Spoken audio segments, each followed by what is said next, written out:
სისხლიან დიქტატორებს რომ უზომო ამბიცია აქვთ და თან უზომო კომპლექსები ამ თვისებათა გამოხატულება გახლავთ თუნდაც მათი დამოკიდებულება დიდი ავტორებისადმი, დიდი მწერლებისადმი, ალბათ უნდა გაგვახსენდეს წითელი ტირანი სტალინი და მისი სადისტური მეთოდი ერთგვარად კატათაგბობანის მსგავსი ადამიანებთან, რომლებიც მუდმივად იყვნენ სიკვდილის მოლოდინში, რამდენს იწონის პოეტი, რითაც ძალიან დააბნია ადამიანები მის გარშემო და შემდეგ კი გააგრძელა ეს შეკითხვა და რამდენს იწონის საბჭოთა კავშირი. ჩეკისტები შედიან მანდელშტამის სახლში და ქექავენ და რევენ მაგიდის უჯრებსა და მთელ სახლს თავდაყირად დააყენებენ, ვინაიდან ისინი ეძებენ სწორედ ამ ლექსს და ვერ იპოვიან ამ ლექსს, ვინაიდან ეს ლექსი მხოლოდ მის მეხსიერებაშია. ივლისიდან ოქტომბრამდე გადახოცავენ ყველას 1937 წელს, როგორც ტიციან ტაბიძეს, როგორც ნიკოლო მიწიშვილს, განაჩვენ რა რომ ლაპარაკობთ 30-იან წლებზე, განა არ გვახსენდება დღევანდელობა, განა დღევანდელი პოეტები არ გვახსენდება დღევანდელი ავტოკრატიის მიერ ციხეში გამომწყვდეული და ამის გაკვეთილი ისევ და ისევ 30-იანი წლებია, თუნდაც საიდანაც აქვს ნასესხები დღესაც ეს სიტყვები, უცხო ქვეყნის აგენტი, უცხო ქვეყნის ჯაშუში.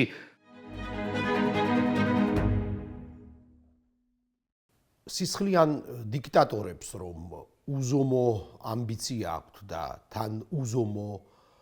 კომპლექსები ამ თვისებათა გამოხატულება გახლავთ თუნდაც მათი დამოკიდებულება დიდი ავტორებისადმი, დიდი მწერლებისადმი, დიდი კომპოზიტორებისადმი და უპირველეს ყოვლისა რასაკვირველია ჩვენი საუბრების ტრადიციიდან გამომდინარე, ალბათ უნდა გაგვახსენდეს წითელი ტირანი სტალინი და მისი სადისტური მეთოდი ერთგვარად კატათაგბობანის მსგავსი ადამიანებთან, რომლებიც მუდმივად იყვნენ სიკვდილის მოლოდინში და ამავდროულად აი ამ მოლოდინის პარალელურად ისინი იღებდნენ ჯილდოებსა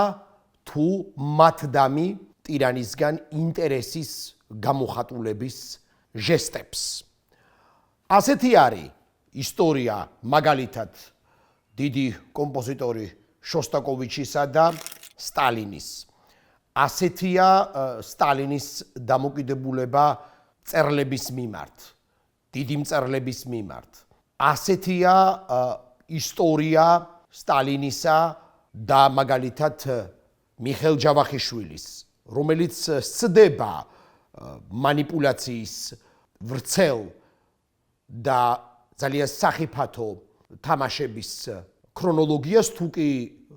აი ამ თამაშების და სადიზმის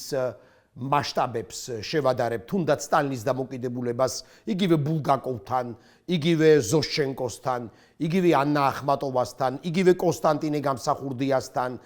და სხვებთან, ვინაიდან ზოგ შემთხვევაში ავტორს, თუ კი აქ საუბრობთ მწერლებისა და სტალინის ურთიერთობაზეც, ავტორს შესაძლოა დიდი სივრცეცა და დროც არ ქონოდა, რომ რაიმენაირად თავი დაერწმუნებინა იმ ილუზიაში, რომ რაღაცნაირად დაუსყლდებოდა ტირანის სამშაბრო. განა ასეთი მაგალითი არ არის თუნდაც მიხეილ ჯავახიშვილთან ერთად, თუმცა რომელი ერთი ჩამოვთვალოთ, მაგრამ ამ შემთხვევაში ალბათ უნდა გაგვახსენდეს ოსიპ მანდელშტამი, დიდი რუსი პოეტი, რომელიც წლებისა და წლების განმავლობაში ცხოვრობდა სწორედ სიკვდილმისჯილის მდგომარეობით. აი ცნობილი თავისი ცნობილი ლექსის გამო, რომელიც ერთგვარად კავშირშიც ყია შესაძლოა მიხეილ ჯავახიშვილის ჯაყოს ხიზნებთან, სადაც ოსიპ მანდელშტამის ლექსი, სადაც ის ფაქტობრივად პორტრეტს ხატავს ულვაშა ტირანისა, რომლის ულვაშებსაც ის ადარებს ტარაკანის ულვაშს, სქელი დაქონიანებული თითებით ტირანი, რომელსაც აქვს ფართო ოსური მკერდი მოვიყვან ამ ლექსის ციტატას რუსულად широкая грудь ასიწინა რომელიც რასაკვირველია მისთვის ოსიპ მანდელშტამისათვის იქცა სასიკვდილო განაჩენად და პარადოქსი ამ ლექსისა მდგომარეობს იმაში რომ მანდელშტამს არც ჩაუწერია ეს ლექსი ანუ ფიზიკურად ის არც ჩაუწერია სხვა ლექსებთან ერთად უბრალოდ მან ეს იცოდა ზეპირად ის უცნაური აკვიატებით ეგზალტაციით, საბედისწერო ეგზალტაციით ამბობდა და ეუბნებოდა ამ ლექს მსმენელებს და ამით საგონებელშიც კი აგდებდა ზოგიერთ მაგალითად ბორის პასტერნაკს, რომელიც უბრალოდ თავგუდმოგლეჭილი გაექცა მანდელშტამს, როდესაც ამ ადამიანმა ეს ლექსი წაუკითხა მას და ისევე როგორც ნადეჟდა მანდელშტამი მისი ცოლი მანდელშტამის მეუღლე რომელიც არის ავტორი უნიკალური მემუარებისა რომელიც არამხოლოდ თავისი ქმრის განადგურების ქრონოლოგიას მოგვიყვება და გვიყვება არამედ საერთოდაც რეპრესიისა და სტალინური სადიზმის ფსიქოლოგიას აღწერს ამ შემთხვევაში სწორედ ეს ქალიც იყო ადამიანი რომელიც უბრალოდ იზეპირებდა თავისი ქმრის ლექსებს და ამ მემუარებში ასეთი ეპიზოდიც არის როდესაც ჩეკისტები შედიან მანდელშტამის სახლში და ქექავენ და რევენ მაგიდის უჯრებსა და მთელ სახლს თავდაყირა დააყენებენ ვინაიდან ისინი ეძებენ სწორედ ამ ლექს მანდელშტამის ცოლი ზის მდუმარეთ და მან ზუსტად იცის რომ ვერაფერს ვერ იპოვიან და ვერ იპოვიან ამ ლექს ვინაიდან ეს ლექსი მხოლოდ მის მეხსიერებაშია ვინაიდან ეს იყო გადარჩენის მეთოდი ლექსის გადარჩენის მეთოდი და არა პოეტის გადარჩენის მეთოდი ვინაიდან პოეტი დაიღუპა საბოლოო ჯამში მიუხედავად იმისა რომ სტალინის თავისი კლასიკური ცინიზმით ნათქვამიც კი ჰქონდა ეს ფრაზები თუნდაც მანდელშტამის მიმართ თუმცა ეს უნივერსალური ფრაზა რომელიც შეიძლებოდა ბევრს მორგებოდა შეინახეთ მაგრამ არ გაანადგურეთ გეგონება ადამიანი ყოფილიყოს საგანი ნივთი შეინახეთ უფრო სწორად კი იზოლირება მოახდინეთ უგვანი ქართულით რომ თარგმნოთ ეს რუსული უხეში ფრაზა სტალინის მიერ თქმული და აქვე დაყოლებული ცინიკური შეკითხვაც მისი რამდენს იწონის პოეტი რითაც ძალიან დააბნია ადამიანები მის გარშემო და შემდეგ კი გააგრძელა ეს შეკითხვა და რამდენს იწონის საბჭოთა კავშირი თითქოს და იმის საჩვენებლად რომ როგორ შეიძლებოდა ერთი კონკრეტული ადამიანის პოეტის წონას გადაეწონა საბჭოთა სახელმწიფოს და სტალინის მასშტაბის სიმძიმე და აი გადაწონა. ცხადია მანდელშტამის ისტორიას უკავშირდება ბორის პასტერნაკისადმი მისი უცნაური ზარიც, სატელეფონო ზარიც და სტალინი და სატელეფონო ზარები ცალკე ისტორიისა და თხრობის საგანია, სხვათა შორის აი ამ ფატალური და საბედისწერო სატელეფონო ზარის შესახებ დიდ ალბანელ მწერალ კადარეს რომანიც კი აქვს დაწერილი არც მეტი არც ნაკლები სტალინის ზარის მოლოდინი სტალინის ზარის ფატალურობა და სტალინის ზარის საბედისწერო შეცდომა თუ დაბნეულობა როდესაც სტალინი მოულოდნელად რეკავს ბორის პასტერნაკთან და ეკითხება როგორი პოეტია მანდელშტამი რომელსაც ფაქტობრივად სასიკვდილო განაჩენი აქვს გამოტანილი და პასტერნაკი იბნევა იმიტომ რომ ის არ ელოდა სტალინის ზარს მას არც ჟერა რომ კრემლის ბელადი მასთან დარეკავს და ასეთი თითქოს და აბსურდული და ამავდროულად ეგზისტენციალური შეკითხვით როგორი პოეტია თქვენი კოლეგა და პასტერნაკის დაბნეულობა იქცა დამღად პასტერნაკისთათვის ვინაიდან ის დაბნეული პასუხობს იცით მე და თქვენ უნდა შევხვდეთ არა მარტივად მითხარით როგორი პოეტია მანდელშტამი კარგი თუ ცუდი და პასტერნაკი ისევ იბნევა და ეს დაბნეულობა ეს რამდენიმე წამი თითქოს და იქცევა განაჩენად მათ შორის მანდელშტამისათვის სადაც თანამონაწილე რატომღაც პასტერნაკიც არის იმიტომ რომ სტალინი ყურმილს დაუხეთქებს პასტერნაკს და შემდეგ როგორც ცნობილია იტყვის თავისი კოლეგის დაცვაც კი ვერ მოახერხა ამით აყიდებს სამარაჯამო კომპლექს მათ შორის პასტერნაკსაც ვინაიდან მას რომ რაღაც ეთქვა იქნებ მას რომ ეთქვა რომ კარგი პოეტია იქნებ ბედით სხვანაირი ყოფილიყო მანდელშტამის და ასე შემდეგ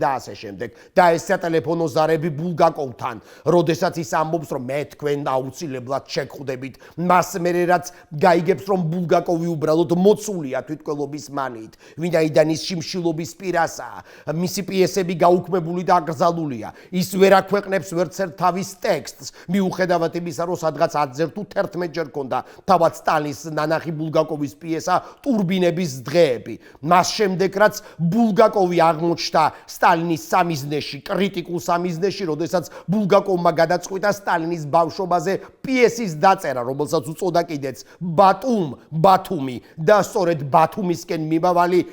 გადმოაგდეს ფაქტობრივად მატარებლიდან ვინაიდან ბულგაკოვს დაეწია სტალინის ბრძანება რომ არავითარ შემთხვევაში მას არ უნდა ეკეკა ბელადის ბიოგრაფია იმგვარი უნდა ყოფილიყო რომელიც არავითარ შემთხვევაში არ გულისხმობდა სინამდვილეს არამედ მითს იმგვარ მითს რომელსაც ქმნიდა თავად ბელადი საკუთარი კულტისგან და ამ შემთხვევაში როდესაც ეს მასშტაბია როდესაც ეს სიდიადია და სიმძიმეა ამ შემთხვევაში ამ სიტყვაში სიდიადეში გულისხმობს სწორედ სიმძიმეს იმგვარი კონოტაციით როგორცაც გულისხმობდა და რასაც დებდა ამ სიტყვაში სტალინი როდესაც ის ამბობდა რომ ღმერთო ჩემო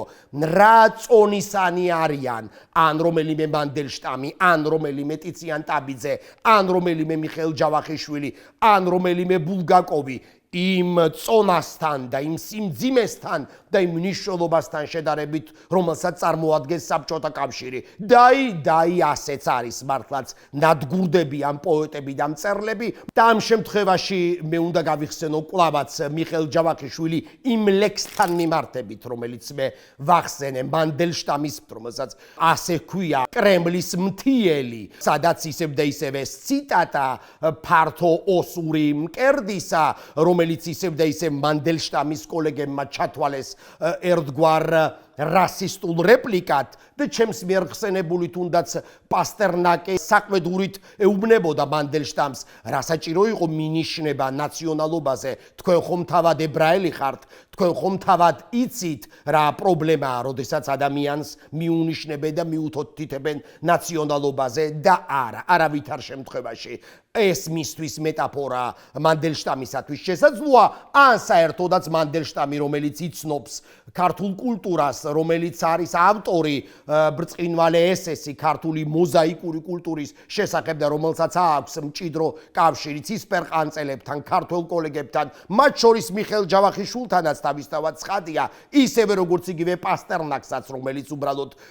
ტიციან ტაბიძის განადგურების შემდეგ ფიზიკურადვე პრაქტიკულად შეიფარებს ტიციან ტაბიძის ქვრივს და შემდეგ იმ წლებამდე და იმ დრომდე ვიდრე თვითონ პასტერნაკი არ იქცევა დევნისა და ნადირობის საგნად თავისი დოქტორი ჟივაგოს გამორის გამოც მას ნობელის პრემიაზე ათქმევინებენ უარს და ეს ტექსტი ეს სიტყვები თუნდაც ეს ციტატა ვინ იცით ეს ჰიპოთეზაა ეს სპეკულაციაა მაგრამ იქნებ შეიძლება დაბადებულიყო ამ უშუალო საუბრების დროს ქართველ კოლეგებთან როდესაც ისინი იტყოდნენ რომ და ვინ არის როდესაც ბუნებრივია ალბათ ისინი გარკვეულ ეჭვებსაც გამოთქვამდნენ უხამს და ცხადია გარკვეული უხერხული ნაციონალიზმით შეფარულს სტალინის მიმართ რომ იქნების არც იყო ქართველი წარმოშობით და ეს სტალინის ოსური წარმომავლობა გეგონება ამას რაიმე მნიშვნელობა ჰქონოდა მაგრამ შესაძლოა მნიშვნელობა აქვს როდესაც წავიკითხავთ ჯაყოს ხიზნებს როდესაც მიხეილ ჯავახიშვილი ბუნებრივია თავის პერსონაჟ ჯაყოს რომელიც დაეპატრონება თეიმურას ხევისთავის მამულსაც და მის ცოლსაც რომელსაც შემდეგ ქართული კრიტიკა აქცევს ერთგვარ ალეგორიად საქართველოსას ვგულისხმობ მარგოს რომელსაც მრავალგზის გაუპატიურებს და მოიხმარს ჯაყო ცხადია ჯაყო და ჯუღა ძალიან მსგავსია მუსიკალურად ეს სიტყვები ერთმანეთთან და რატომაც არა შესაძლოა ესეც ყოფილიყო გარკვეულწილად ინსპირაცია მანდელშტამისათვის და საბოლოო ჯამში ისევე როგორც მანდელშტამს ეს ლექსი დაუჯდა სიცოცხლედ ცხადია მიხეილ ჯავახიშვილსაც თავისი რომანი თავისი ჯაყოს ხიზნები დაუჯდა სიცოცხლედ მიხეილ ჯავახიშვილი რომელიც იმ საბედისწერო კრებას ესწრება რომელიც ჩვენ ვახსენეთ ერთ-ერთ ჩვენს ვიდეო ესეში სადაც პაოლო იაშვილი თავს იკლავს 22 ივლისს 1937 წლისა მიხეილ ჯავახიშვილიც იგზის და მიხეილ ჯავახიშვილიც არის უკვე სამიზნე დამოღებული, მასაც შუბლზე აწერია ჯვარი, მასაც მალე გაანადგურებენ, ივლისიდან ოქტომბრამდე გადახოცავენ ყველას 1927 წელს, როგორც ტიციან ტაბიძეს, როგორც ნიკოლო მიწიშვილს, ერთადერთი სწორედაც პაოლო იაშვილი დაუსყლდებათ მათ და აი იმ დღის ისტორია ფაქტობრივად, როდესაც ლავრენტი ბერია სტალინის მითითებით ყველა ამ წერალს დააბრალებს ჯაშუშობას, უცხო ქვეყნის აგენტობას, ფაშისტური ორგანიზაციების წევრობას, ბოდვას და სადაც შეეცდება, ისევე როგორც სტალინი შეეცადა, რომ სამუდამო კომპლექსია ეკიდა და ეწეპებინა პასტერნაკისათვის მანდელშტამის სიკვდილზე და განადგურებაზე, ასევე სისტემას ყველა უნდა ჩაება დანაშაულში, ყველა უნდა ყოფილიყო დანაშაულში ჩართული ერთმანეთის განადგურების ისტორიაში, დამსმენი უნდა ყოფილიყო ტიციანი პაოლოსი, მიხეილ ჯავახიშვილი თავის კოლეგებისა და ასე შემდეგ და პაოლოს თვითმკვლელობა ცხადია ეს ისევ და ისევ უნდა მივიჩნიოთ პროტესტის აქტად. ის დღე, როდესაც პაოლო ეუბნება მიხეილ ჯავახიშვილს და სხვებსაც, რომ აგერ ნახავთ, დარწმუნდებით, მე რომ ვაშკაცი ვარ თავისი თოფით, რომ მიდის მწერალთა კავშირის სხდომაზე და სადაც ბოლო ვალს გაისტუმრებს 7 მანეთის სახით ბუფეტის გამგე რაფსიმესათვის, რომ მას არანაირი ვალი არ უნდა გახვეს, იმ ქვეყნად და ეს 7 მანეთი როგორი ფატალურია, არავის ვალი არ უნდა ჰქონდეს, პაოლო იაშვილის სუფთა და კრისტალური უნდა იყოს, როგორც იყო იმ თავითვე და ის შემდეგ თავს იკლავს, შემდეგ ეს მძვინვარე გრუხუნი, ეს გასტროლა, რომელიც თავს აუხდის გენიალურ პოეტს და შემდეგ კივილი დამლაგებელი ანასი იაშვილი, რომელიც პირველი დაინახავს twin დანთხეულ პოეტს, ეს ის ანა, იმ ანას კივილის მსგავსია, იმ ანუშკას კივილის მსგავსია, უпростоრად იმ ანუშკას დაღული ზეთის მსგავსია, რომელიც ჩვენ ვიცით მიხაილ ბულგაკოვის ოსტატი და მარგარიტადან. იმ ოსტატი და მარგარიტასი, რომელსაც ფარულად ხსავს მიხეილ ბულგაკოვი და აი ეს ისტორია მიხეილ ჯავახიშვილი გამოდის და ამბობს. ახლა კი მივხვდი, რას გულისხმობდა, როდესაც ამბობდა ვაშკაცი ვარო, გეთაყვათ. ახლა კი მივხვდი, რას გულისხმობდა პაოლო იაშვილი და რამდენი დარჩა თვითონ მიხეილ ჯავახიშვილს, რამდენიმე თვე. აი ეს საუბრები მე ვახსენე, შესაძლოა გადაკრული სიტყვა, ანეკდოტურად გადაკრული სიტყვა, თუნდაც შეფერილი ნაციონალიზმით, სამწუხარო, რაც ასე ძალიან არ მოეწონა პასტერნაკს, როდესაც ეს სიტყვები ამოიკითხა მანდელშტამის ლექსში, მაგრამ ეს გადაჩურჩულებები, მაგრამ ეს ანეკდოტური ამბები სტალინის შესახებ, რომელიც ერთგვარად თავდაცვაც იყო, მისგან იქცა ხშირად და იქცეოდა ხოლმე ხშირად განაჩენად, ისევე როგორც თუნდაც იგივე პავლო იაშვილისათვის, იგივე ტიციან ტაბიძისათვის, იგივე სხვა ქართველი მწერლებისათვის იქცა მოულოდნელად სამხილად დიდი ფრანგი მწერალი ანდრე ჟიდის მოგონებების სახით, ანდრე ჟიდი, რომელიც ჩამოსული იყო საბჭოთა კავშირში, რომელიც ეწვია საბჭოთა საქართველოს, რომელიც მიამაგრეს ქართველ პოეტებს ბერიას ბრძანებით, რომ ქართველ პოეტებს ანდრე ჟიდისათვის ეჩვენებინათ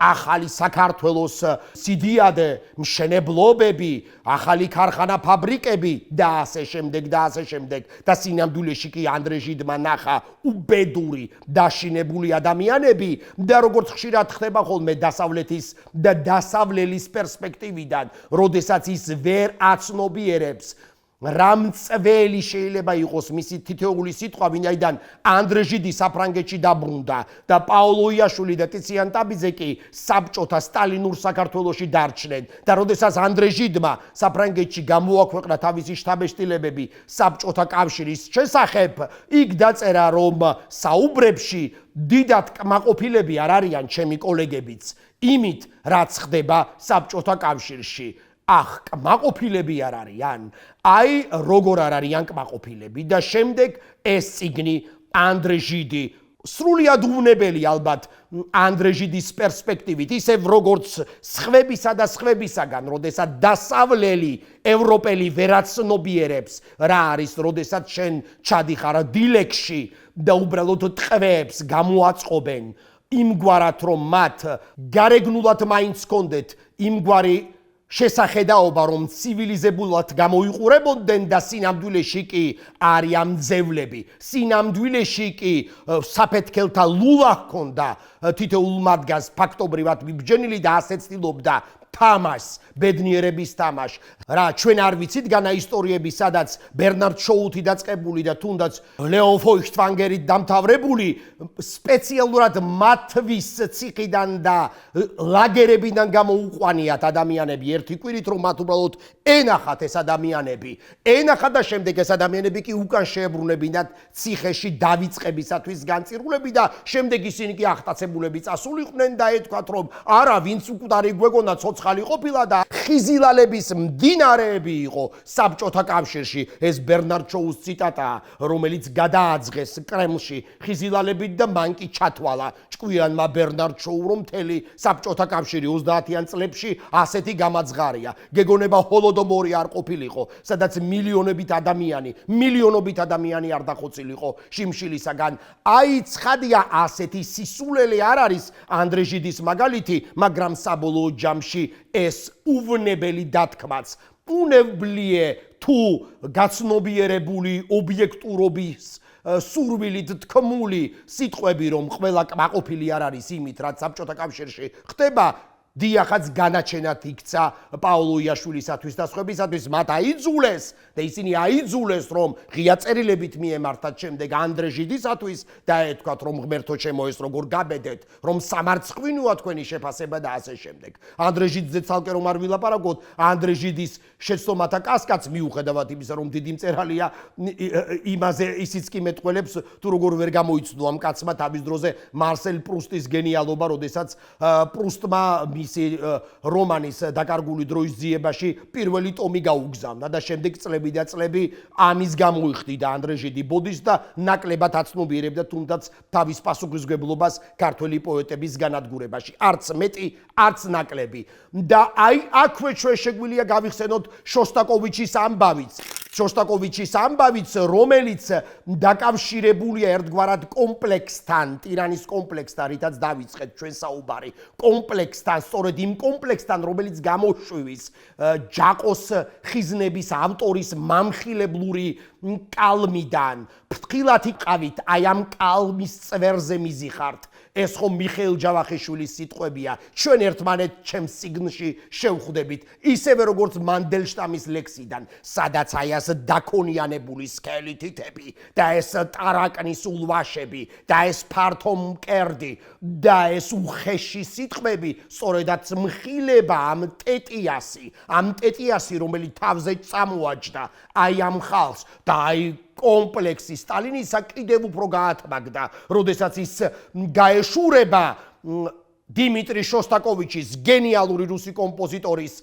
ოპერის მოსასმენად, ეს არის 1934 წელი და ამ ოპერას კი ეწოდება ლედი მაკბეტი მცენსკის მაზრიდან, ალბათ მე-20 საუკუნის ბოლო დიდი საოპერო შედევრი, სრულყოფილი ნიმუში, რომელიც სწორედ ამ საბედისწერო სტუმრობით სტალინის იკრძალება 10 წლეულების განმავლობაში, ვინაიდან სტალინი გამორბის, შეურაცხყოფილი აი ამ სპექტაკლიდან, აი ამ ოპერიდან და ის ამბობს, მე მოვისმინე პორნოგრაფია. შეუძლებელია, რომ სოცრეალიზმის აპოთეოში, სადაც საბჭოთა კავშირმა უნდა აღზარდოს ახალი მოქალაქე, აი ასეთი მუსიკა იწერებოდეს და შემდეგ ცნობილი ამბავი, როდესაც გაზეთ პრავდაში, პრავდა რა პარადოქსია, რომ მილიონობით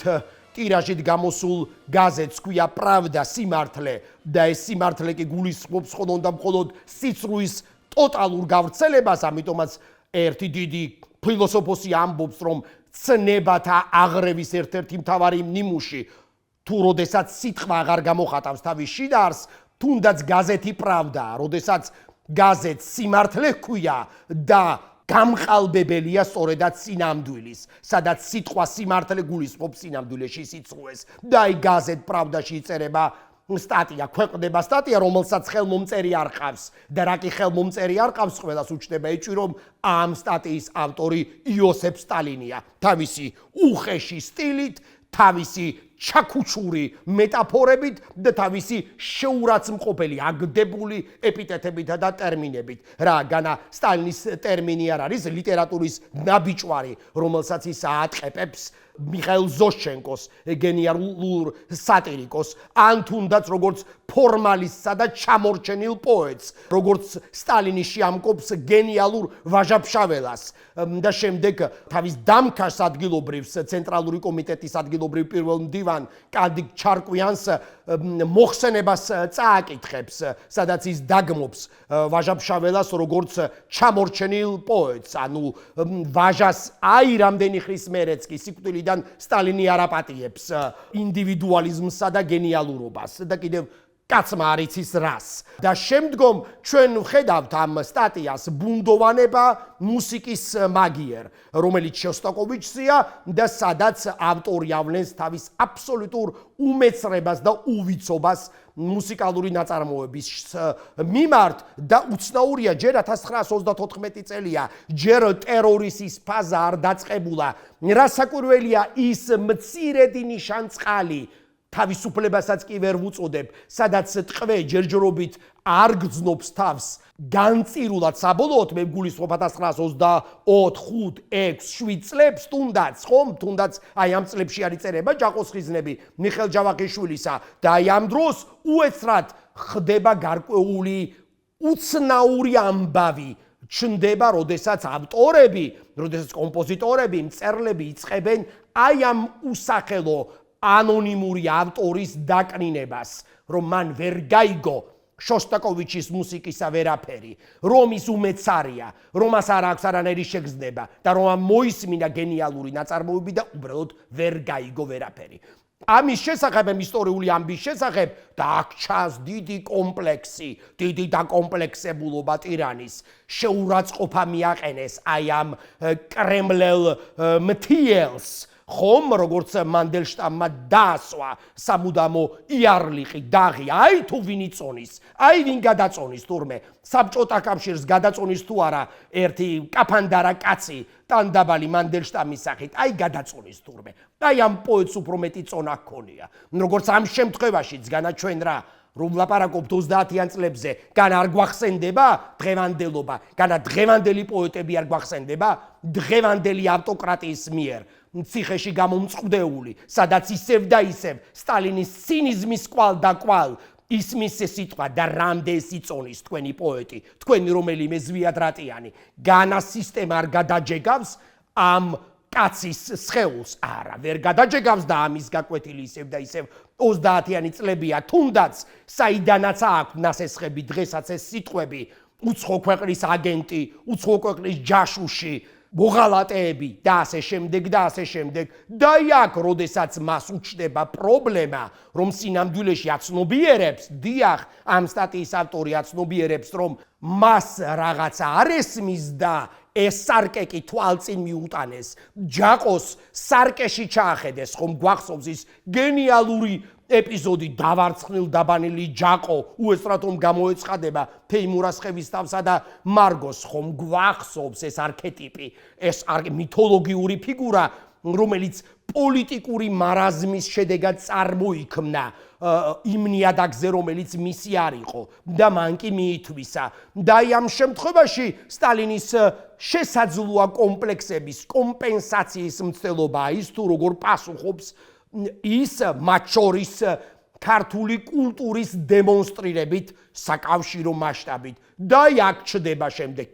ქართული კულტურის დეკადა ილია ჭავჭავაძის იუბილე, შოთა რუსთაველის იუბილე, და ასე შემდეგ, სადაც თითქოს და ჩდება განცდა, რომ მას უნდა დაამტკიცოს თუ საიდან არის ის და ქართულ კულტურას ისtildeობს ქართული კულტურის იმგვარად მითვისებას და შეთვისებას, როგორც ჯაყომ მიითვისა თეიმურას ხევისთავის სკარმი და მისი ცოლი. თუმცა ამ ამბების შესახებ უფრო დაწვრილებით ჯობს, რომ ჩვენს შემდეგ ვიდეო ესეში ვისაუბროთ.